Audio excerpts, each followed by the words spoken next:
সুস্থ আছেন, দোয়া করেন। এবং আপনাদের মাঝে আমি কিছু কিছু কথা নিয়ে আসছি আদমের বিষয়ে। আদম, তুই কাগজ বানায় দিলে না আমারে, হরিত বুঝছস? সিটার তুই কাগজ বানায় দিলে না আমার, নিশ্চয় 6 লক্ষ টাকা বিদেশ আনার কথা কইয়া বালা কোম্পানি দিবে। 6 লক্ষ টাকা নিশ্চয়, নিশ্চয় বালা কথা, সমস্যা নাই। আদম, তুই আজকা তোর কথা, কালকা আমার বিচার। আজকা তুই কইতে থাক, আমি শুনতে থাকি, বুঝছস?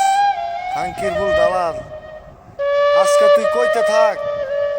আমি পরবর্তী টাইমে মনে কর যে আমি তোর না বলে খুব লাম্ব হয়ে গেছি গে বলে, কাবাইসা থানার ভিতরে বলে তোরে ধরার মতো কোনো লোক নাই। আমি একদিন যদি বাচ্চাই